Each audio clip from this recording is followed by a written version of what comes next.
नमस्कार। स्वागत है आप सभी का शकील सर ऑनलाइन क्लासेस में। आज हम बात करेंगे जोधपुर के राठौड़ राजवंश की।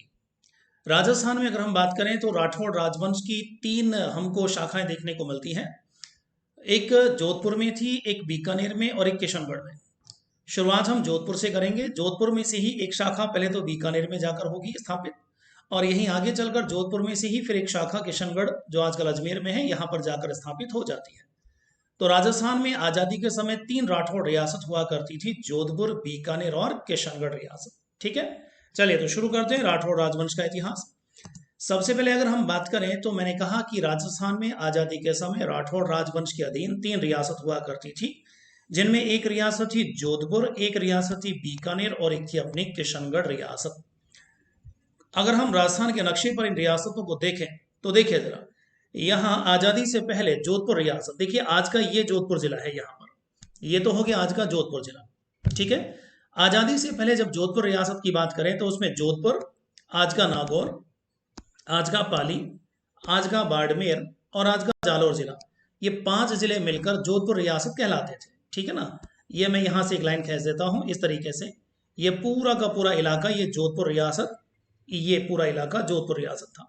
ठीक है, ये राजस्थान में क्षेत्रफल की दृष्टि से सबसे बड़ी रियासत हुआ करती थी, जोधपुर रियासत। ठीक है, यहाँ भी एक प्रश्न बनता है, राजस्थान में क्षेत्रफल की दृष्टि से सबसे बड़ी रियासत थी, ये थी हमारी जोधपुर रियासत। इसके अलावा चलें तो ये बीकानेर रियासत यहाँ हुआ करती थी, जिसमें आज का बीकानेर, आज का चूरू, आज का गंगानगर और आज का हनुमानगढ़। ठीक है, ये जो आपके जो ऊपर के चार जिले हैं, ये पूरा का पूरा बीकानेर रियासत के रूप में जाना जाता था। ठीक है, ये चार जिले आज देखा जाए तो ये बीकानेर रियासत किसी जमाने में जो थी, आज यहाँ पर चले तो ये आपको मिलेंगे चार जिले। बीकानेर संभाग है पूरा पूरा, बीकानेर, चूरू, गंगानगर, हनुमानगढ़। ठीक है, तो ये पूरा का पूरा इलाका हो गया बीकानेर रियासत। इसके अलावा अजमेर में चलें तो अजमेर में यहाँ पर एक छोटी सी किशनगढ़ रियासत हुआ करती थी। ठीक है, राजस्थान में यहाँ आप देख सकते हैं, ये अरावली के पश्चिम में, ये अरावली के पश्चिम में चले तो जैसलमेर हिस्से को छोड़ दीजिए, ये जो जैसलमेर हिस्सा है इसको छोड़ दीजिए, यहाँ भाटी राजपूतों का शासन था। अब जैसलमेर को अगर छोड़ दूं, अरावली के पश्चिम में चले जाएं तो ये पूरा बड़ा हिस्सा ये राठौड़ राजवंश के अधीन था।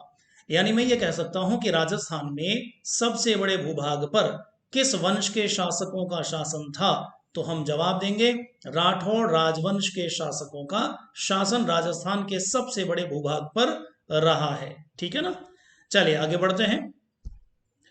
तो पहला यहाँ एक प्रश्न और बनता है, वो है राठौड़ों की उत्पत्ति के बारे में क्या क्या मत है। ठीक है, राठौड़ जो शब्द है इसकी उत्पत्ति, राठौड़ जो राजवंश है इसकी उत्पत्ति के बारे में हमारे यहाँ पर कुछ अलग अलग मत दिए जाते हैं। सबसे पहले अगर हम बात करें तो राठौड़ शब्द की उत्पत्ति राष्ट्रकूट जाति से मानी गई है। हमने गुर्जर प्रतिहार पढ़े थे, उस वक्त मैंने आपको त्रिपक्षीय संघर्ष बताया था वत्सराज के समय में।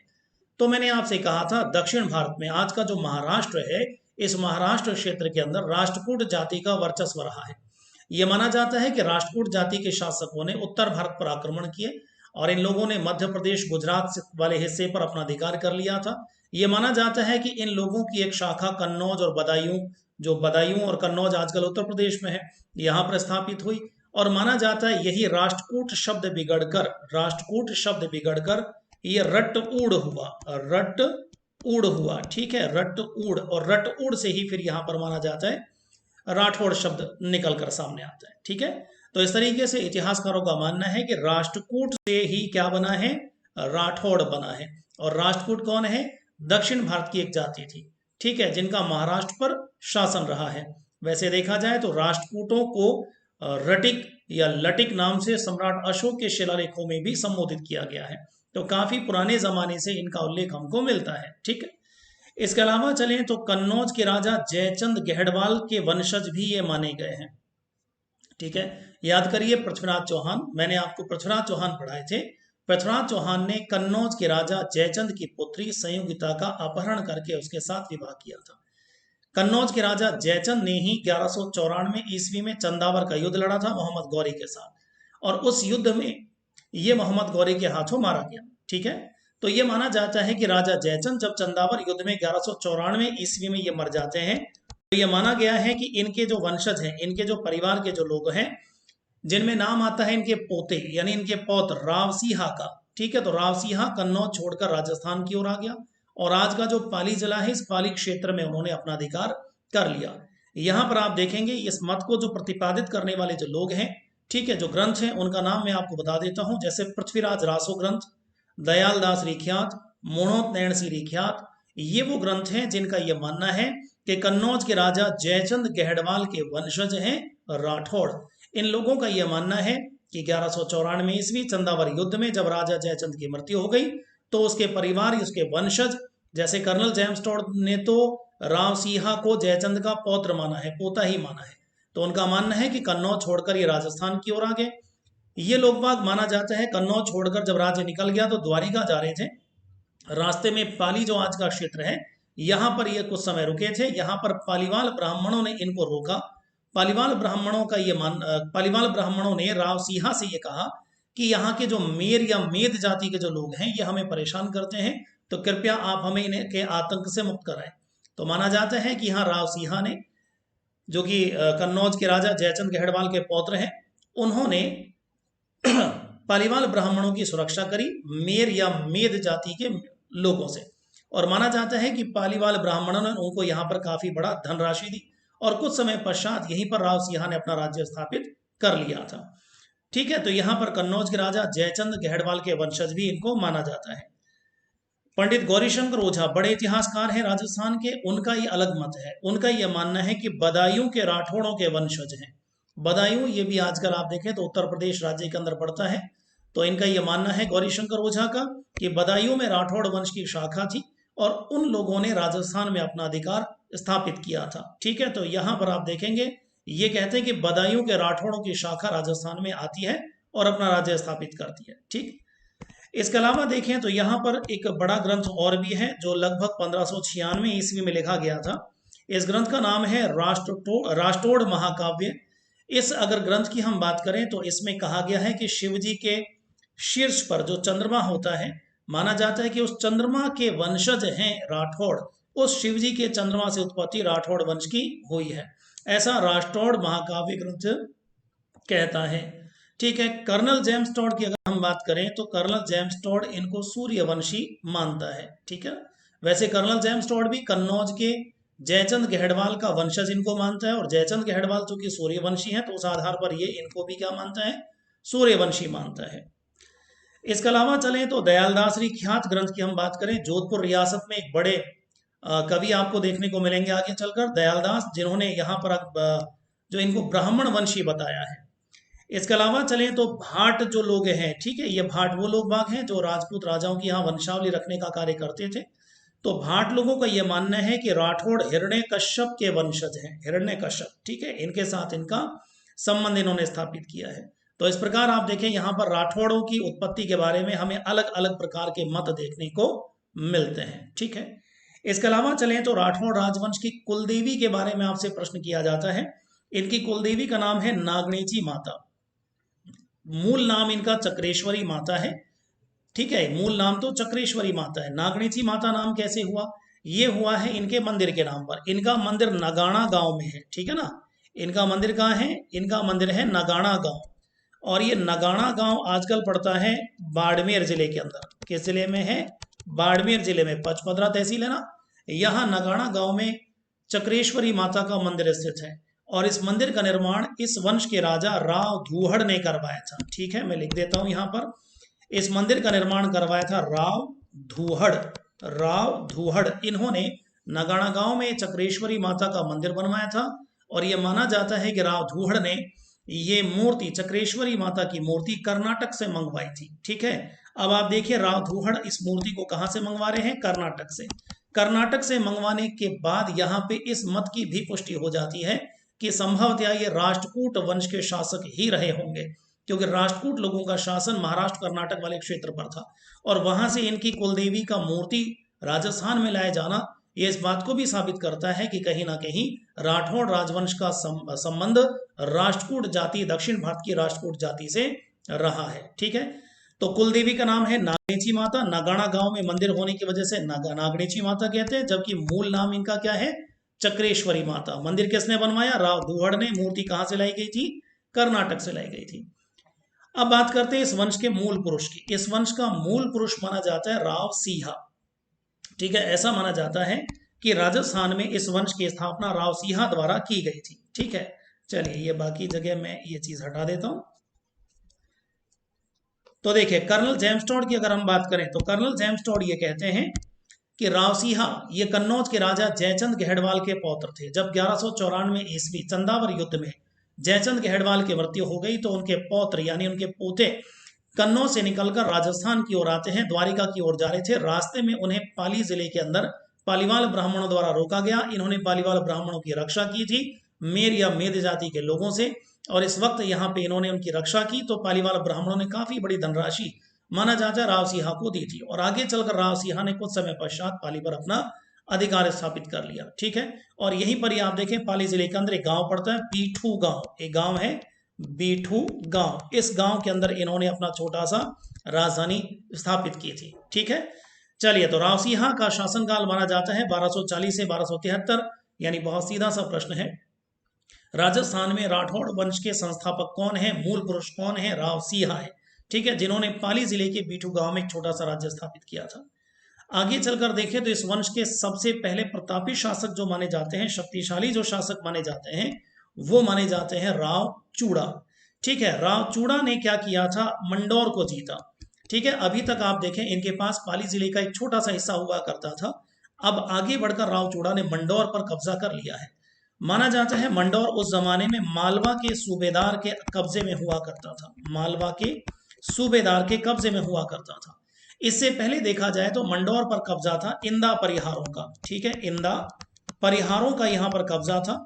इंदा परिहारों से ये किला किसने छीन लिया, मालवा के सूबेदार ने छीन लिया। ठीक है ना, और आगे चलकर आप देखें यहाँ पर राव चूड़ा ने मालवा के सूबेदार से मंडौर किला वापस छीन लिया। ठीक है, और इस प्रकार इंदा परिहारों ने ये किला दहेज में फिर किसको दे दिया, राव चूड़ा को ही दे दिया। इस प्रकार आप देखें राव चूड़ा ने इंदा परिहारों को यह किला मालवा के सूबेदार से वापस दिलवाया था, और यहाँ पर इंदा परिहार ने अपनी पुत्री का विवाह कर दिया राव चूड़ा के साथ, और इसके प्रकार दहेज में मंडौर का किला किसको मिल जाता है, राव चूड़ा को मिल जाता है। इस प्रकार आप देखें इनकी जो पहली बड़ी राजधानी होती है वो मंडौर है। ये मंडौर जब तक रहेगी जब तक जोधपुर नहीं बसेगा। राव जोधा ने जोधपुर बसाया और मंडौर के स्थान पर जोधपुर को अपनी राजधानी बनाया। ठीक है, तो इस प्रकार आप देखें इनकी राजधानी बन जाती है मंडौर। राव चूड़ा के बारे में एक प्रश्न और महत्वपूर्ण है, मारवाड़ के अंदर सबसे पहले सामंत प्रथा की शुरुआत भी इनके द्वारा की गई थी, जबकि वास्तविक सामंती व्यवस्था शुरू की थी मारवाड़ के अंदर राव जोधा ने। तो आपसे अगर पूछे कि सबसे पहले शुरुआत सामंती प्रथा की किसने की मारवाड़ के अंदर, राव चूड़ा ने की। लेकिन अगर पूछे कि मारवाड़ में सामंती प्रथा का वास्तविक संस्थापक कौन कहलाता है, तो राव जोधा कहलाता है। ठीक है, चलिए राव चूड़ा के बाद आगे बढ़ते हैं। राव चूड़ा की देखिए अगर मैं बात करूं, मेवाड़ के अंदर मैं इनसे बात कर चुका हूं, इनकी राणा लाखा का इतिहास पढ़ाते समय मैंने आपको इनके बारे में बताया था। राव चूड़ा ने क्या किया था, ठीक है, ये राव चूड़ा जो मारवाड़ के शासक हैं, इनके दो पुत्र थे। इन्होंने अपने बड़े पुत्र रणमल के स्थान पर अपने छोटे पुत्र कान्हा को मारवाड़ की गद्दी दी थी। इस बात से रणमल अपनी बहन हंसाबाई के साथ नाराज होकर मारवाड़ छोड़कर कहां चला गया था, मेवाड़ चला गया था। ठीक है, और वहां मेवाड़ में जाकर इन्होंने अपनी बहन हंसाबाई का विवाह राणा लाखा के साथ इस शर्त पर करवाया था कि हंसाबाई से उत्पन्न संतान ही मेवाड़ का अगला उत्तराधिकारी होगा।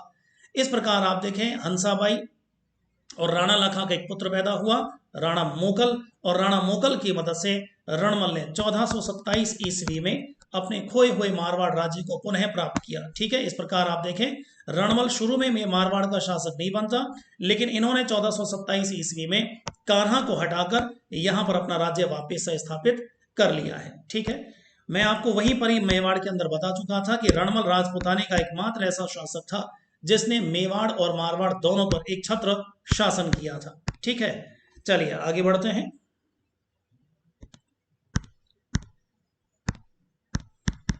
चलिए इसको मैं डिलीट कर देता हूं, थोड़ी तकनीकी समस्या आ जाती है कभी कभी।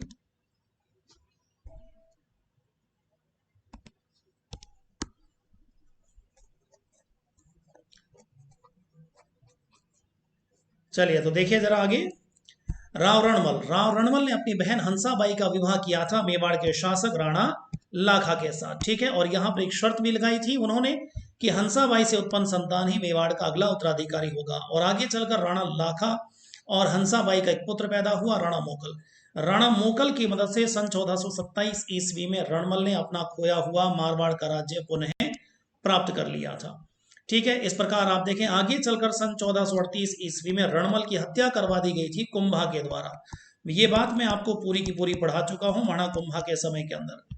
ठीक है, क्योंकि रणमल ने क्या किया था, कुंभा के परिवार में अगर हम बात करें तो कुंभा के चाचा लगते थे राघव देव, तो कुंभा के चाचा राघव देव की हत्या करवा दी थी। इस बात से कुंभा और मेवाड़ के सिसोदिया बड़े बड़े सरदार नाराज हो गए थे रणमल से, और आखिरकार यहाँ पे कुंभा ने कुंवर चूड़ा, जिसको हम मेवाड़ का भीष्म कहते हैं, उनको बुलाया, जो कि उस वक्त मालवा में रह रहे थे। उनकी मदद से एक भारबली नामक दासी के हाथों रणमल को शराब में विष मिलाकर इनको पिलवा दिया गया। इस प्रकार आप देखें सन 1438 ईस्वी में कुंभा द्वारा रणमल की हत्या करवा दी गई। रणमल का उस वक्त राव जोधा, देखिए रणमल का पुत्र राव जोधा उस वक्त अपने पिता के साथ मेवाड़ में ही रह रहा था। लेकिन यहां पर आप देखें कि रणमल के पुत्र राव जोधा की किस्मत अच्छी थी कि इस मौके पर वो कुंभा के चंगुल से बच निकला और भागकर अपने मंडौर आ गया। लेकिन यहीं पर मैंने आपको बताया था कि कुंभा ने रावचूड़ा के नेतृत्व में अपनी सेनाएं मंडौर की तरफ भेज दी थी और रावजोधा के ऊपर हमला किया गया। रावजोधा मंडौर के युद्ध में पराजित हो जाते हैं और मंडौर का जो किला है वो कुंवर चूड़ा यानी मेवाड़ का भीष्म जिसको हम कहते हैं उनके कब्जे में चला गया था। और यहीं से आप देखें कुंभा यानी मेवाड़ और मारवाड़ रावजोधा इन दोनों के बीच में संघर्ष की शुरुआत होती है। और इस संघर्ष की समाप्ति मैंने आपको बताई थी सन 1453 ईस्वी में होती है आवल बावल की संधि के तहत। उस संधि के तहत रावजोधा ने अपनी पुत्री श्रृंगार देवी का विवाह कुंभा के पुत्र रायमल के साथ किया था। ये पूरी घटना मैं आपको मेवाड़ राजवंश पढ़ाते समय कुंभा के अंदर पढ़ा चुका हूँ। ठीक है, इस प्रकार आप देखें यहाँ पर रणमल की हत्या करवा दी जाती है, जहां से मेवाड़ मारवाड़ का संघर्ष शुरू हो जाता है। आवल बावल संधि के तहत यहाँ पर यह संघर्ष खत्म हो जाता है। ठीक है ना, चलिए आगे बढ़ते हैं। रणमल राजपुतानी का एकमात्र शासक था जिन्होंने मेवाड़ और मारवाड़ पर एक छत्र शासन किया था। मारवाड़ तो इनका स्वयं था ही, पैतृक राज्य था जिनको इन्होंने हासिल कर लिया था। और मेवाड़ पर भी देखा जाए तो अप्रत्यक्ष रूप से सत्ता किसकी चल रही थी, रणमल की चल रही थी, क्योंकि जैसा ये कहते थे मेवाड़ के शासक राणा मोकल उसी प्रकार किया करते थे। ठीक है, तो इन्होंने राणा मोकल को अपने हाथों की कठपुतली बना लिया था। इस प्रकार हम देख सकते हैं कि मेवाड़ और मारवाड़ दोनों रियासतों पर एक छत्र शासन किया था रणमल ने। रणमल की मृत्यु के पश्चात रावजोधा उनका पुत्र मारवाड़ का शासक बना। उस वक्त मारवाड़ की राजधानी हुआ करती थी मंडौर। जैसा कि मैंने पहले कह दिया कि कुंभा के निर्देशन पर मेवाड़ का भीष्म कुंवर चूड़ा मंडौर पर आक्रमण कर देता है और मंडौर इनके हाथों से निकल जाता है। रावजोधा फिर बीकानेर की ओर चले जाते हैं और वहीं पर लंबे समय तक लगभग 15 साल रहकर वहीं से उन्होंने अपना राज्य चलाया था। आखिरकार आगे चलकर आप देखें यहाँ पर हड़बू जी के आशीर्वाद से, एक लोक देवता मैं आपको पढ़ाऊंगा राजस्थान की संस्कृति में, हड़बू जी के आशीर्वाद से रावजोधा ने अपना खोया हुआ मंडौर वापस प्राप्त किया और आखिरकार 1453 में आवल बावल संधि के तहत मेवाड़ मारवाड़ संघर्ष समाप्त हो गया। यहीं पर रावजोधा ने एक काम और देख लिया था कि उसने देखा कि मंडौर एक सुरक्षित राजधानी नहीं है। बड़ी आसानी के साथ कुंवर चूड़ा ने मंडौर को छीन लिया था। इस प्रकार यहाँ रावजोधा ने अब मंडौर को छोड़कर एक नई राजधानी बनाया है और वो नई राजधानी थी जोधपुर। 12 मई 1459 ईस्वी को इन्होंने जोधपुर नगर की स्थापना की थी। ठीक है, अब आप देखें यहाँ पर जोधपुर किला शहर बसाने के साथ साथ इन्होंने चिड़िया टूक नामक पहाड़ी के ऊपर जोधपुर किले का निर्माण भी करवाया था। जोधपुर किला चिड़िया टूक पहाड़ी के ऊपर स्थापित किया गया था। चिड़िया टूक इस पहाड़ी को इसलिए कहते हैं कि माना जाता है चिड़ियानाथ नाम का एक बाबा इस पहाड़ी के ऊपर तपस्या करता था, तो चिड़ियानाथ नाम के बाबा के नाम पर इस पहाड़ी का नाम चिड़िया टूक की पहाड़ी हो जाता है। ठीक है, यहां पर इन्होंने जोधपुर किला बसवाया था। ये माना जाता है कि जोधपुर किले का नाम शुरू में रखा गया था मयूरानगढ़। ठीक है, मयूरानगढ़। ठीक है, गढ़ का मतलब होता है किला, मयूर का मतलब होता है मोर। ठीक है, इस किले का एक नाम और भी है मोर ध्वजगढ़। वैसे तो एक नाम और भी इस किले का आ जाता है गढ़ चिंतामणि। ये सारी बातें मैं आपको राजस्थान का किला जब पढ़ाऊंगा, किले का अलग ही टॉपिक होगा, उस किले के साथ में सारी घटनाएं आपको अलग से पढ़ाऊंगा। तो माना जाता है मयूरानगढ़, मोर जैसी आकृति है इस किले की, तो किले की आकृति मोर जैसी मयूर जैसी होने की वजह से मयूरानगढ़। और मयूरानगढ़ से बिगड़कर आज हो चुका है मेहरानगढ़। ठीक है, और दूसरा एक नाम है मोर ध्वजगढ़ और तीसरा एक नाम है गढ़ चिंतामणि।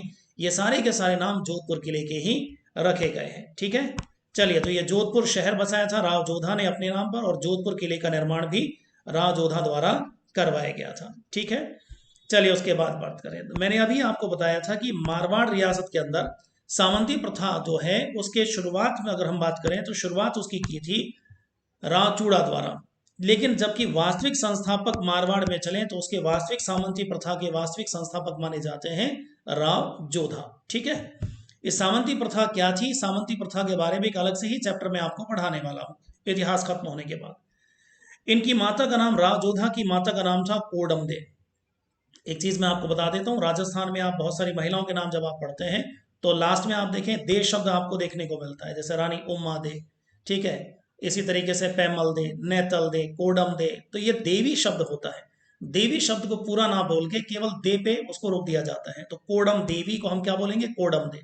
तो कोडम दे ने क्या किया था, कोडम देसर की स्थापना की थी। कोडम देसर ये आजकल बीकानेर के अंदर पड़ता है, और यहीं पर ही माना जाता है कि माता कोडम दे ने एक कोडम देसर बावड़ी का निर्माण भी करवाया था, जो पश्चिम राजस्थान के सबसे प्राचीनतम बावड़ी के रूप में जानी जाती है। तो कोडम देसर जो आजकल बीकानेर में एक बड़ा कस्बा है, इसकी स्थापना किसने की थी, राव जोधा की माता कोडम दे ने। और आगे चलकर राव बीका, राव बीका की मैं आपसे बात करूंगा। राव जोधा के पुत्र राव बीका ने अलग से बीकानेर राज्य स्थापित किया था सन 1465 ईस्वी में।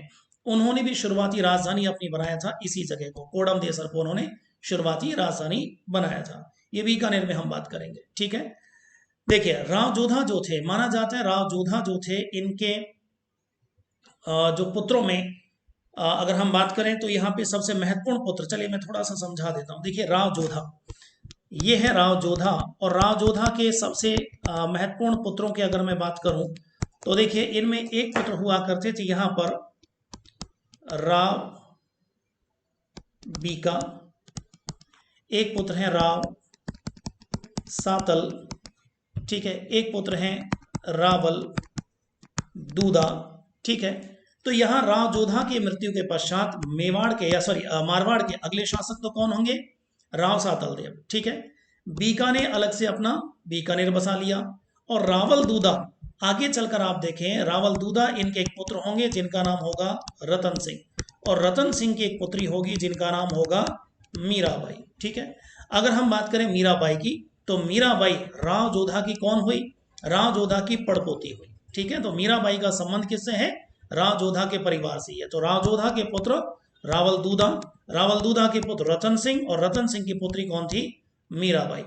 राव जोधा ने क्या किया, अपना राज्य बड़े पुत्र राव बीका को ना दे के अपने छोटे पुत्र राव सातल देव को दिया था। ठीक है, इस बात से राव बीका नाराज हुए। राव बीका ने फिर अलग से अपना राज्य स्थापित किया। सन 1465 ईस्वी में इन्होंने अलग से अपना राज्य स्थापित किया। शुरुआती दौर में देखें तो ये जांगल प्रदेश इसको कहा जाता है, जांगल प्रदेश वाले हिस्से पे इन्होंने राज्य स्थापित किया और कोडम देसर को अपनी राजधानी बनाया। ठीक है, और आगे चलकर सन 1488 ईस्वी में करणी माता के आशीर्वाद से बीकानेर नगर बसाया और उसे अपनी राजधानी बनाया। ये पूरी बात हम बीकानेर रियासत में अलग से करने वाले हैं। ठीक है ना, चलिए ठीक है, अभी हम थोड़ा सा बात करते हैं वापिस। तो राव जोधा के पुत्र राव बीका ने 1465 ईस्वी में अलग से बीकानेर राज्य स्थापित कर दिया। इस तरीके से आप देखेंगे अब राठौड़ खानदान दो हिस्सों में बढ़ चुका है, एक जोधपुर राजवंश और दूसरी इन्हीं की एक शाखा कहाँ चली गई है, बीकानेर में चली गई है। ठीक है ना, चलिए उसके आगे बढ़ते हैं। राव जोधा के पश्चात जोधपुर के शासक बने थे उनके पुत्र राव सातल देव। बहुत लंबा शासनकाल तो इनका नहीं है, 1489 से 1492 ईस्वी, लगभग 3 साल का शासनकाल है। लेकिन इस शासनकाल के दौरान की दो घटना मैं आपको महत्वपूर्ण बताने वाला हूं। एक तो इन्होंने एक नगर बसाया था सातलमेर, ये सातलमेर नगर आजकल जैसलमेर के अंदर पड़ता है। ठीक है ना, एक तो इन्होंने सातलमेर नगर बसाया जो आजकल जैसलमेर में है। दूसरा, इनकी याद में अगर हम बात करें तो आज भी जोधपुर के अंदर घुड़ला महोत्सव मनाया जाता है। ये घुड़ला महोत्सव क्या है, इसको थोड़ा सा आप समझ लीजिए। ठीक है, देखिए जरा, ये माना जाता है राव सातल देव के एक भाई थे जिनका नाम था राव वरसिंह। ठीक है, तो माना जाता है एक मौके पर अजमेर के सूबेदार हुआ करते थे मल्लू खां। ठीक है, तो माना जाता है अजमेर के सूबेदार मल्लू खां ने आक्रमण करके राव सातल देव के एक भाई राव बरसिंह को बंदी बना लिया और उसे अपने साथ कहाँ ले गया, अजमेर किले में उसे अपने पास बंदी बना लिया। आगे चलकर राव सातल देव ने क्या किया, अजमेर पर आक्रमण किया। अजमेर पर आक्रमण करके अपने भाई राव बरसिंह को छुड़ा लिया। ठीक है, इस वजह से मल्लू खां ने वापस जोधपुर पर आक्रमण किया। जब दोबारा यहां पे हमला हुआ तो मल्लू खां और सातल देव के बीच में एक युद्ध हुआ। इस युद्ध में मल्लू खां पराजित हो गया। मल्लू खां जब पराजित होकर वापस आ रहा था अपने अजमेर की ओर, तो यहीं पर आप देखें घटना होती है। मल्लू खां का एक सेनापति था। ठीक है, चलिए मैं यहां समझा देता हूं आपको। ये मल्लू खां ये पराजित होकर जब वापस आ रहा था अजमेर की ओर, मल्लू खां पराजित होकर जब वापस अजमेर की ओर जा रहा था, तो इसी का एक सेनापति था जिसका नाम था घोड़ले खां। घोड़ले खां, ठीक है। तो घोड़ले खां ने क्या किया, आजकल जोधपुर के अंदर एक कस्बा होता है पीपाड़। इस पीपाड़ नाम के शहर के अंदर जब घोड़ले खां अपनी सेना के साथ ये वापस आ रहा था, मल्लू खां अजमेर जा रहा है, उसका पीछे सेना नायक है घोड़ले खां, ये भी अजमेर जा रहा है। मल्लू खां आगे निकल गया था, घोड़ले खां अपनी सेना के साथ पीछे रह गया था। तो घोड़ले खां पीछे पीछे जब आ रहा था, तो पीपाड़ जो कस्बा है जोधपुर में, यहाँ पर गणगौर का दिन था और कुछ लड़कियां, माना जाता है इनकी संख्या लगभग 140 थी। 140 कुंवारी कन्याएं जो गणगौर की पूजा कर रही थी। घोड़ले खां ने उन 140 लड़कियों का, व्रतधारी लड़कियों का, तो घोड़ले खां ने उन 140 व्रतधारी लड़कियों का अपहरण कर लिया और अपहरण कर कर उनको भी अपने साथ कहां ले आया, अजमेर ले आया। ठीक है, अब जब इस बात की जानकारी मिली थी राव सातल देव को, तो राव सातल देव ने अपनी सेना के साथ घोड़ले खां का पीछा किया और घोड़ले खां को युद्ध में पराजित किया और घोड़ले खां इस लड़ाई में लड़ते हुए मारा गया। और माना जाता है राव सातल देव ने घोड़ले खां का सिर काट दिया और सिर काटकर उन लड़कियों को मुक्त करवा दिया। 140 लड़कियां जिनको उसने बंदी बनाया था उनको मुक्त करवा दिया। माना जाता है 140 लड़कियां जब ये मुक्त हुई घोड़ले खां की कैद से, तो इन लड़कियों ने मुक्त होकर खुशी में एक नृत्य किया, खुशी में एक नृत्य किया। ठीक है, और वहीं से आप देखें घोड़ला नृत्य की शुरुआत होती है। हमारे यहाँ घोड़ला गीत भी गाए जाते हैं, घोड़ला नृत्य भी होता है। तो घोड़ला नृत्य माना जाता है खुशी में इन लड़कियों ने वो नृत्य किया। और यहीं पर एक घटना और भी होती है। माना जाता है राव सातल देव ने घोड़ले खां की पुत्री, जिनका नाम आता है गिंदोली, ठीक है, गिंदोली को अपने साथ अजमेर से ये कहाँ ले आए थे, ये अपने साथ जोधपुर ले आए थे। और यहीं पर आप देखें राव सातल देव ने घोड़ले खां का कटा हुआ सिर, जिसको तीरों से छिद्रित कर दिया गया था, उस छिद्रित सिर को सौंप दिया उन 140 लड़कियों को। ठीक, यहां आप देखें 140 जो लड़कियां थी उनको छुड़वाया और उनका शीश छिद्रित उन लड़कियों के हवाले कर दिया। आगे चलकर ये जो गिंदोली लड़की है, जो घोड़ले खां की पुत्री थी, जिसको राव सातल देव अपने साथ मंडौर ले आए थे, जोधपुर ले आए थे, इस गिंदोली ने अपने पिता घोड़ले खां की याद में एक त्योहार मनाना शुरू किया राव सातल देव की आज्ञा से। और यहीं से आप देखें घोड़ला महोत्सव का आयोजन आज भी मारवाड़ क्षेत्र में किया जाता है। घोड़ला महोत्सव के दौरान किया जाता है, एक मटका लिया जाता है, एक छिद्रित मटका लिया जाता है। ठीक है, एक छिद्रित मटका जिसमें बहुत सारे छेद होते हैं, ये छिद्रित मटका लिया जाता है। उस मटके के बीच में अंदर एक दीपक जलाया जाता है। ठीक है, और रात के समय महिलाएं इस छिद्रित मटके को अपने सिर के ऊपर रखकर गली कूचों में घूमती है और एक गीत गाते हैं, घोड़ला गीत गाती है। उन घोड़ला गीतों के अंदर ये बात कही जाती है कि जब तक हमारे राजा सातल देव जैसे हैं, तो हम मारवाड़ क्षेत्र की महिलाएं निर्भीक होकर कहीं पर भी रात के समय निर्भीक होकर हम आ जा सकती हैं, हमें किसी का कोई भय नहीं, किसी का कोई डर नहीं। ठीक है, ये इसमें दर्शाया जाता है। और लास्ट में क्या होता है कि इस घड़े को किसी आसपास किसी नदी, झील, तालाब में विसर्जित कर दिया जाता है। तो घोड़ले खां की याद में, ठीक है, ये घोड़ला महोत्सव आज भी मनाया जाता है। ये जो छिद्रित मटका है, ये छिद्रित मटका किसका प्रतीक है, यहाँ पर घोड़ले खां का प्रतीक है। और इसके अंदर जलता हुआ दिया, ये सातल देव का प्रतीक है। ठीक है, तो यहाँ घोड़ला महोत्सव का आयोजन किया जाता है आज भी मारवाड़ क्षेत्र में, किसकी याद में, राव सातल देव की याद में और घोड़ले खां की याद में। ठीक है ना, चलिए, तो दो घटनाएं हमको मिलती हैं। इसके पश्चात अगर देखें तो यहाँ पे कुछ शासक आए थे, राव सूजा जी आए थे, राव गंगा जी राठौड़ आए थे, लेकिन हम उनकी बात नहीं करेंगे। हम बात करेंगे सीधे सीधे राव मालदेव की, जो इस वंश के एक बड़े शासक के तौर पे जाने जाते हैं। राव मालदेव जिनका शासन काल है सन 1532 ईस्वी से लेकर सन 1562 ईस्वी। ठीक है, राव मालदेव पितृहंता शासक के तौर पे जाने जाते हैं। इन्होंने अपने पिता राव गंगा जी राठौड़ की हत्या की थी। ठीक है, राव गंगा जी राठौड़ की हत्या की थी। ठीक है, यहां पर एक इतिहासकार है जिनका नाम आता है विश्वनाथ रेव, VN रेव। तो VN रेव का यह मानना है कि मालदेव एक बार अपने पिता से मिलने के लिए जोधपुर के किले में जाता है। उस वक्त उनके पिताजी जो कि बहुत ज्यादा अफीम का नशा किया करते थे, खिड़की के पास बैठे हुए थे। राव मालदेव उनके पास पहुंचे और आशीर्वाद लेने के बहाने, माना जाता है, राव मालदेव ने खिड़की से अपने पिता को बाहर धक्का मार दिया।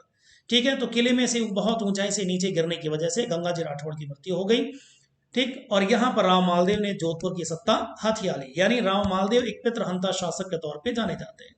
इससे पहले हम बात कर चुके हैं कि मिहिर भोज ने अपने पिता रामभद्र की हत्या की थी। अनुराग चौहान की हत्या उनके पुत्र जगदेव द्वारा की गई थी। कुंभा की हत्या देखें तो उनके पुत्र उदा द्वारा की गई थी। और यहाँ मालदेव ने भी अपने पिता गंगाजी राठौड़ की हत्या करके ही सिंहासन प्राप्त किया है। ठीक है, तो पितृहंता शासक के तौर पे देखा जाता है। आगे बढ़े तो एक मध्यकाल के एक बहुत बड़े इतिहासकार हुए हैं जिनका नाम है फरिश्ता। इतिहासकार फरिश्ता ने एक प्रसिद्ध पुस्तक लिखी है, तारीख फरिश्ता। उस पुस्तक के अंदर इसने राव मालदेव को बोला है हशमत वाला बादशाह, यानी प्रशंसनीय, जिसका मतलब होता है प्रशंसनीय बादशाह। इसके अलावा देखें तो अकबर के दरबारी कवि बदायूनी ने भी मालदेव के लिए बोला है कि वह भारत का एक महान पुरुषार्थी राजकुमार था।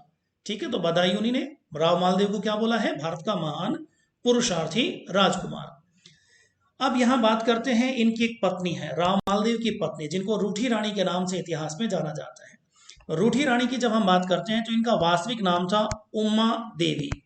ठीक है, लेकिन मैंने कहा राजस्थान में देवी शब्द पूरा नहीं बोला जाता, हम उसको दे बोलते हैं। इनकी पत्नी थी उमा देव, जो जैसलमेर के राजा लूणकरण की पुत्री थी। जैसलमेर के राजा लूणकरण की पुत्री थी। ठीक है, अब माना यह जाता है कि जब उमा देवी का विवाह राव मालदेव के साथ हुआ तो विवाह की रात के दिन ही उमा देवी का अपने पति राव मालदेव के साथ झगड़ा हुआ। और वो झगड़ा इतना बड़ा हुआ कि आखिरकार रूठी रानी, या कह सकता हूं उमा देवी ने जोधपुर में रहना ही स्वीकार नहीं किया। वो जोधपुर छोड़कर हमेशा हमेशा के लिए अजमेर के तारागढ़ किले में जाकर रहने लग गई थी, और वहीं पर रहते हुए उनकी मृत्यु भी हुई थी। हम बात अगर यहाँ पे करें तो वहीं पर उसने एक लड़के को गोद लिया था जिसका नाम राम सिंह हमें मिलता है। तो राम सिंह लड़के को गोद लिया था और वहीं जाकर रही थी, और कभी वो वापस जोधपुर लौटकर नहीं आई। इसलिए इतिहास में इनको रूठी रानी के नाम से जाना जाता है। ठीक है, तो पूछा जाता है रूठी रानी का वास्तविक नाम उमा देवी किसकी पत्नी थी, राव मालदेव की थी। किसकी पुत्री थी, जैसलमेर के राजा लूणकरण की वो पुत्री थी। इसके बारे में यह आता है कि विवाह की रात के दिन जब रूठी रानी अपने कक्ष में राव मालदेव का इंतजार कर रही है, तो ऐसे समय में राव मालदेव अपने दोस्तों के साथ जुआ खेल रहे हैं और शराब पी रहे हैं। तो उमा देवी ने अपनी दासी भारमली को अपने पति को बुलावा लेने के लिए भेजा, उनको बुलाने के लिए भेजा। तो यह माना जाता है कि राव मालदेव की नजरें भारमली पर पड़ी, जो कि एक बहुत सुंदर दासी थी। तो यहाँ पर भारमली को अपने कक्ष में राव मालदेव ले जाते हैं। इस बात की जानकारी जब उमा देवी को लगी तो उमा देवी इस बात से बहुत नाराज हुई, और वो जोधपुर हमेशा के लिए छोड़कर अजमेर की ओर चली जाती हैं। और वहीं पर राव मालदेव की मृत्यु के पश्चात रूठी रानी ने अनुमरण किया। ये अनुमरण क्या होता है इसको समझ लीजिए, मैं आपको कल्चर में पढ़ाऊंगा वैसे ये चीजें। देखिए, एक तो होता है सती प्रथा। सती का मतलब यह है कि पति मर जाता है और उसकी पति की लाश के साथ उसकी पत्नी अपने आप को चिता में भस्म कर लेती है। लेकिन अनुमरण आप देखें कुछ इसी प्रकार की प्रथा है, बस थोड़ा सा अंतर है। अंतर यह है कि देखिए, राव मालदेव जोधपुर में उनकी मृत्यु हुई है, और उस वक्त अगर हम बात करें तो रूठी रानी जोधपुर में नहीं है, वो अजमेर में है, तारागढ़ में है। ठीक है, अब यहाँ पर यह माना जाता है कि यहाँ जब उनको इस बारे में जानकारी मिली कि मेरे पति की मृत्यु हो चुकी है, तो रूठी रानी अपने पति की निशानी जो माना जाता है, उनकी पगड़ी उनके पास थी, तो पति की निशानी पगड़ी को लेकर चिता में अपने आप को भस्म कर लेती है। ठीक है, इसे क्या बोलेंगे, अनुमरण। यानी जब कोई पत्नी सती होना चाहती है और पति के साथ वो सती नहीं हो पाई, तो अपने पति की किसी निशानी के साथ वो अपने आप को जलाकर भस्म कर ले, ये प्रथा क्या कहलाती है, ये अनुमरण कहलाती है। तो उमा देवी ने राव मालदेव की मृत्यु के पश्चात अनुमरण किया था। ठीक है ना, चलिए, तो ये थी हमारे रूठी रानी। इसके बाद एक बात और कर लेते हैं। माना जाता है जब रूठी रानी अजमेर के तारागढ़ किले में रह रही थी, तो उसी वक्त अजमेर पर दिल्ली के सुल्तान शेरशाह सूरी का आक्रमण होने वाला था। इस आक्रमण के समय राव मालदेव ने संदेशा भिजवाया था अपनी पत्नी को, रूठी रानी को, कि आप ऐसा करिए, आप अजमेर किले को छोड़ दीजिए और आप जोधपुर लौट आइए, क्योंकि अजमेर किले पर शेरशाह सूरी का आक्रमण होने वाला है। तो जब यहाँ पर रूठी रानी अपना साजो सामान लेकर अजमेर छोड़कर जोधपुर आ रही थी, तो ऐसे समय में राव मालदेव की जो अन्य पत्नियां थी, जो नहीं चाहती थी कि रूठी रानी जोधपुर में आए, तो उन सभी बाकी जो रानियां थी, उन सभियों ने, माना जाता है उस जमाने के प्रसिद्ध एक कवि आशा बारट को कुछ धन दिया। ठीक है, और आशा बारट को धन देकर ये कहा कि आपकी जिम्मेदारी है कि रूठी रानी जोधपुर में प्रवेश ना कर सके। तो माना जाता है यहाँ पर आशा बारट जाता है, और आशा बारट रूठी रानी का जो माना जाता है कि जो पालकी आ रही थी उस पालकी के साथ साथ चलते हुए उन्होंने एक दोहा पढ़ा। दोहा कुछ इस प्रकार का था, मान रखे तो पीव रखे तज मान, दोए गयंद ना बंधे एकण खंबे ठाण। ठीक है, इस प्रकार का दोहा को सुनकर माना यह जाता है कि यहां पर रूठी रानी वापिस जोधपुर से लौट जाती है। ठीक है, इसका मतलब यह है कि मान रखे तो पीव तज, यानी अगर आपको अपना मान प्यारा है, अपनी प्रतिज्ञा पारी है, तो पीव तज यानी अपने पिया को छोड़ना पड़ेगा, उसे त्यागना पड़ेगा, पति को।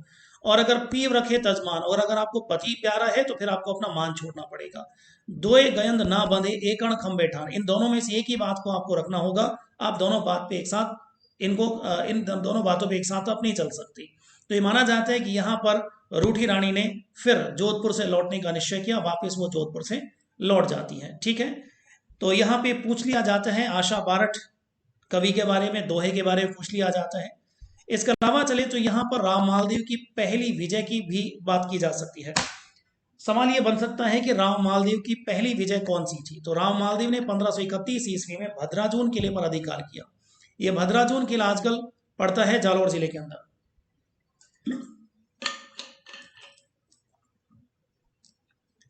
तो राव मालदेव की पहली विजय मानी जाती है भद्राजून किला। ठीक है, 1531 ईस्वी में इन्होंने आक्रमण किया था।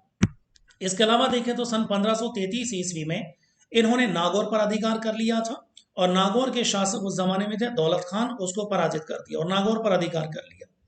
इसके अलावा चले तो 1535 ईस्वी में इन्होंने मेड़ता पर अधिकार कर लिया था, और उस जमाने में मेड़ता के जो शासक हुआ करते थे इनका नाम था वीरमदेव। ठीक है, तो यहाँ पे थोड़ा सा आपको एक जानकारी मैं दे देता हूँ। उस जमाने में मेड़ता के शासक हुआ करते थे वीरमदेव। वीरमदेव देखा जाए तो खुद मालदेव के ही सेना नायक थे। तो मालदेव ने अपने ही सेना नायक वीरमदेव पे ऊपर आक्रमण क्यों किया? देखिए, इसका जो कारण माना जाता है वो माना जाता है नागौर पर दौलत खान का कब्जा था। जब मालदेव ने दौलत खान पर आक्रमण किया था 1533 ईस्वी में, तो दौलत खान का एक हाथी था, उस हाथी का नाम था दरियासोज। तो दरियासोज हाथी पर कब्जा किसने कर लिया? वीरमदेव ने। और इस हाथी को लेकर राव मालदेव और वीरमदेव के बीच में संबंध बिगड़ गए। राव मालदेव ने कई बार वह दरियासोज हाथी वीरमदेव से मांगा, लेकिन वीरमदेव ने दरियासोज हाथी को देने से इनकार कर दिया। इस प्रकार राव मालदेव ने 1535 ईस्वी में मेड़ता पर आक्रमण कर दिया और वीरमदेव से उसका राज्य छीन लिया। वीरमदेव यहां से पराजित होकर भाग जाते हैं दिल्ली की ओर, और आगे चलकर उसकी मुलाकात होती है दिल्ली के सुल्तान शेरशाह सूरी के साथ, और वो दिल्ली के सुल्तान शेरशाह सूरी के साथ जाकर मिल जाता है, और आगे चलकर शेरशाह सूरी की मदद से ही वह अपना खोया हुआ राज्य मेड़ता वापस प्राप्त करने वाला है। ठीक है ना, चलिए उसके बाद आगे बात करते हैं। सन 1542 ईस्वी में राव मालदेव ने आक्रमण किया था बीकानेर रियासत पर, और यहां पर दोनों के बीच एक युद्ध हुआ। इस युद्ध को हम बोलते हैं साहेबा का युद्ध, इसी साहेबा को हम बोलते हैं पाहेबा का युद्ध। साहेबा या पाहेबा जो गांव है ये आजकल जोधपुर जिले के अंदर पड़ता है। यहां पर युद्ध हुआ था, एक तरफ राव मालदेव है और दूसरी तरफ है बीकानेर के शासक राव जैतसी। इस युद्ध में बीकानेर के शासक राव जैतसी लड़ते हुए मारे जाते हैं, और राव जैतसी का पुत्र राव कल्याणमल यहां से भाग जाता है। राव कल्याणमल यहां से भागकर दिल्ली पहुंचते हैं और दिल्ली के सुल्तान शेरशाह सूरी की शरण में पहुंच जाते हैं। ठीक है, और अब आप देखें दिल्ली के सुल्तान शेरशाह सूरी के शरण में दो लोग जा चुके हैं। एक तो मेड़ता के राजा वीरमदेव वहां पे पहुंच चुके हैं, और दूसरा अगर हम बात करें तो बीकानेर के जो शासक हैं राव जैतसी, वो भी वहां पहुंच चुके हैं। ठीक, और ये दोनों जाकर शेरशाह सूरी को मालदेव के खिलाफ भड़काते हैं, और आखिरकार आप देखें दोनों के बीच में फिर 1544 ईस्वी सुमेलगिरी का युद्ध भी होगा, और उस युद्ध में वीरमदेव और राव कल्याणमल किसकी मदद करते हैं? शेरशाह सूरी की मदद करते हैं। यहीं पर एक घटना मैं आपको और बता देता हूं कि जब बीकानेर पर कब्जा कर लिया था राव मालदेव ने, तो बीकानेर के किले का प्रशासन इन्होंने सौंपा था अपने सेनापति, जिनका नाम हमको मिलता है जैता। ठीक है, आगे चलकर आप देखें जैता और कुपा, इन दोनों का नाम हम पढ़ने वाले हैं सुमेलगिरी युद्ध के अंदर। यहां पर जैता कुपा की मृत्यु भी होती है। तो सवाल किया जा सकता है कि जब राव मालदेव ने बीकानेर पर अधिकार कर लिया, तो बीकानेर किला राव मालदेव ने किसको सौंपा था? तो वो सौंपा था उन्होंने अपने अधिकारी जैता को। ठीक है, चलिए अब इसके बाद देखें तो यहाँ पे एक बड़ा ऐतिहासिक युद्ध होने वाला है, सुमेलगिरी का युद्ध, जनवरी सन 1544 ईस्वी। देखिए उस जमाने में दिल्ली के सुल्तान हैं शेरशाह सूरी। शेरशाह सूरी जिनका शासनकाल है सन 1540 से सन 1545 ईस्वी।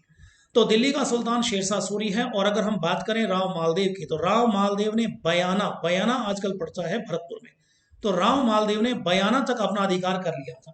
ऐसे समय में आप देखें तो मेड़ता के राजा वीरमदेव जो पहले ही शेरशाह सूरी के पास जा चुके थे, और बीकानेर के राजा राव जैत सिंह तो मर ही चुके थे, उनके पुत्र कल्याणमल भी शेरशाह सूरी के पास जा चुके थे।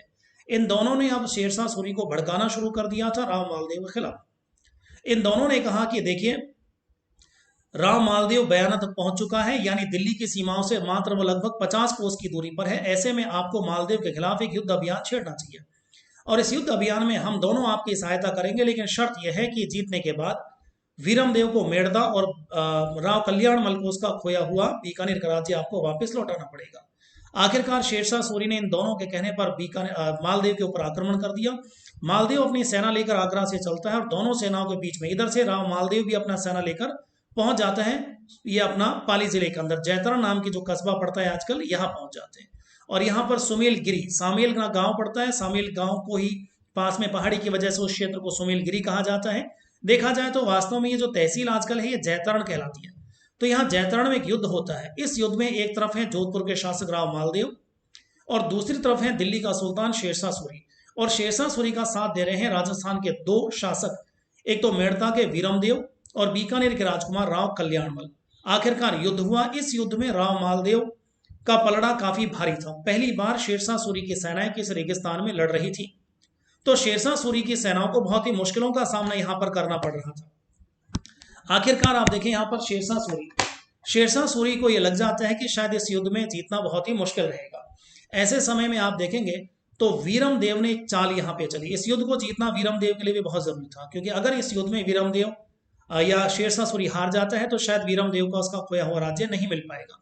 तो वीरमदेव ने यहाँ पे चाल चली।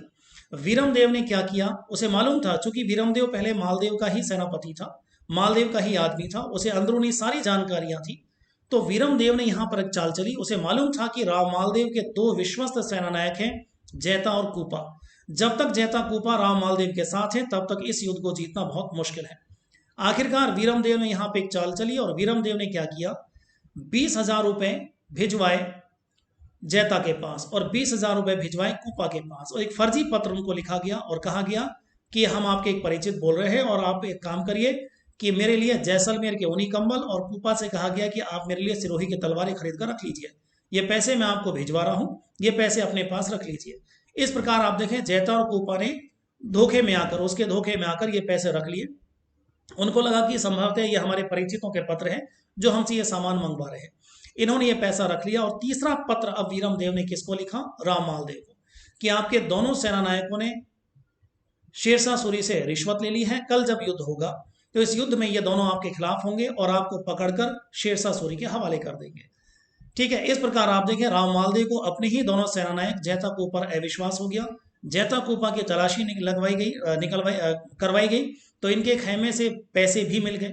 आखिरकार आप देखें जैता कूपा के ऊपर अविश्वास हो गया राव मालदेव को। हालांकि जैता कूपा बहुत विश्वास दिलाने की कोशिश करते हैं राव मालदेव को कि जैसा आप समझ रहे हैं वो नहीं है। ठीक है, ये पत्र हमारे परिचितों द्वारा आए हैं जिनसे हमें ये सामान, जिन्होंने हमसे ये सामान खरीदवाया उस बात के पैसे हैं। लेकिन आप देखें राव मालदेव शक कर बैठता है अपनी ही सेनानायकों पर। जैता कूपा से राव मालदेव कहते हैं कि मैं ये युद्ध नहीं लड़ने वाला, मैं पीछे जाकर जोधपुर लौट रहा हूं। ठीक है, उस वक्त माना जाता है राव मालदेव के पास 60,000 की सेना थी। तो जब राव मालदेव पीछे हटने की बात करते हैं तो जैता कूपा मना कर देते हैं। जैता कूपा कहते हैं कि अब तो हमारे ऊपर कलंक लग गया है और ये कलंक अब हम अपने खून से ही इस कलंक को धो सकते हैं। तो माना जाता है राव मालदेव तो पीछे हट गए और जैता कूपा वहीं युद्ध मैदान में डटे रहे। इस घटना से पहले राव मालदेव के पास 60,000 की फौज थी। अब आप देखें राव मालदेव क्या करते हैं, अपनी 48,000 फौज लेकर वापस पीछे जोधपुर लौट गए और यहाँ मात्र 12,000 की फौज जैता कूपा के नेतृत्व में इस सुमेलगिरी मैदान में रह जाती है। ठीक है, अब वीरमदेव ने सूचना शेरशाह सूरी को दी कि देखिए काम आसान हो गया, अब अपना राव मालदेव जोधपुर लौट गया है, इनके बीच में मैंने एक तरीके से एक अविश्वास की भावना पैदा करती है, इनमें फूट डाल दी है। अब शेरशाह सूरी ने जोरदार हमला किया और इस युद्ध में जैता कूपा लड़ते हुए वीरगति को प्राप्त हुए। ठीक, इसके बाद आप देखें शेरशाह सूरी ने जोधपुर पे इस पे तो कब्जा कर ही लिया, इस जैतरण युद्ध में तो जीत ही गया। इस युद्ध में जीतने के बाद शेरशाह सूरी ने फिर जोधपुर की तरफ खवास खां के नेतृत्व में अपनी सेनाएं भेज दी थी और वहां पर भी आप देखें फिर राव मालदेव बगैर युद्ध लड़े सिवाना बाड़मेर की ओर चले गए। ठीक है, और पीछे से जोधपुर पर खवास खां ने अपना कब्जा कर लिया। यानी राव मालदेव के बहुत बुरे दिन यहाँ पे शुरू हो गए थे, वो सिवाना चले गए थे। देखा जाए तो सिवाना किला मारवाड़ के शासकों की शरण स्थली कहलाता है। जब जब आप देखें मारवाड़ के शासकों पर विपत्ति आई है तो मारवाड़ के शासक कहाँ शरण लेते थे? सिवाना किले बाड़मेर में शरण लिया करते थे। तो राव मालदेव ने सिवाना किले में जाकर शरण प्राप्त की।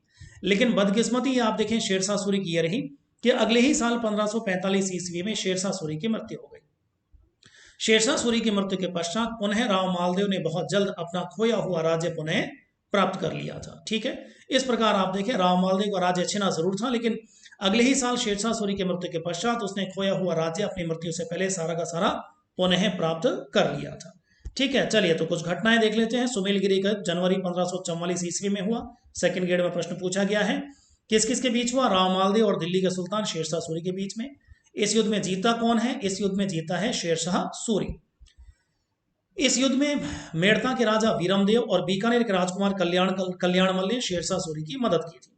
ठीक है, दूसरा, इस युद्ध में राव मालदेव के दो सेनानायक जैता कूपा वीरगति को प्राप्त हुए थे। नाम पूछे जाते हैं, जैता कूपा किसके सेनानायक थे, किस युद्ध में वीरगति को प्राप्त हुए थे। दूसरा देखें, शेरशाह सूरी बड़ी मुश्किल से इस युद्ध को जीत पाता है और आखिरकार इस युद्ध में जीतने के बाद शेरशाह सूरी ने कथन कहा था, कहता है कि मैंने मुट्ठी भर बाजरे के लिए पूरे हिंदुस्तान की बादशाह दांव पर लगा दी थी। शेरशाह सूरी ऐसा क्यों कहता है? क्योंकि देखिए ये 1544 की घटना हम बात कर रहे हैं। अगर मान लीजिए शेरशाह सूरी इस युद्ध में जीत जाता है तो वो कहता है कि अगर मैं इस युद्ध में जीत गया तो मुझे क्या मिलेगा? मुट्ठी भर बाजरा। लेकिन अगर बदकिस्मती से शेरशाह सूरी इस युद्ध में हार जाता तो पीछे से आप देखें दिल्ली का जो पहले मुगल बादशाह था हुमायूं, जिसको 1540 ईस्वी में शेरशाह सूरी ने दिल्ली के सिंहासन से बाहर निकाल दिया या दिल्ली के राज्य से बाहर खदेड़ दिया था, वो हुमायूं अपना खोया हुआ राज्य प्राप्त करने के लिए दोबारा से तैयार बैठा है। ठीक है, तो हुमायूं देखिए यहाँ पर वापस से अपना राज्य छीनने के लिए, दिल्ली प्राप्त करने के लिए तैयार बैठा है। अगर बदकिस्मती से यहाँ पर शेरशाह सूरी हार जाता तो जोधपुर तो उसके हाथ में आता नहीं, लेकिन साथ ही साथ दिल्ली की गद्दी भी उसके हाथ से निकल जाती। इस वजह से शेरशाह सूरी कहना पड़ गया कि मैंने मुट्ठी भर बाजरे के चक्कर में पूरे हिंदुस्तान की बादशाह दांव पर लगा दी थी। ठीक है, ये कथन कई बार पूछा जाता है।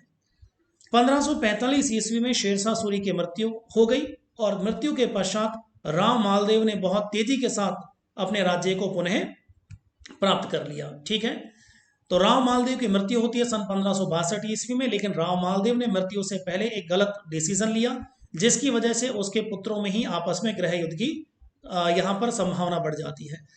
राव मालदेव ने अपने बड़े पुत्रों राम सिंह और उदय सिंह को छोड़कर अपने छोटे पुत्र चंद्रसेन को अपना उत्तराधिकारी बनाया, जिसकी वजह से आप देखें जोधपुर में आंतरिक झगड़ा शुरू हो गया और उस आंतरिक झगड़े का लाभ सीधे सीधे मुगल बादशाह अकबर को मिलता है। ये क्या घटनाएं थी, किस प्रकार अकबर ने हस्तक्षेप किया, किस प्रकार अकबर ने जोधपुर पर कब्जा किया, ये तमाम घटनाएं हम अगले लेक्चर में पढ़ेंगे। ठीक है, चलिए तो मिलते हैं अगले लेक्चर में। तब तक के लिए सभी को नमस्कार, जय हिंद, जय भारत।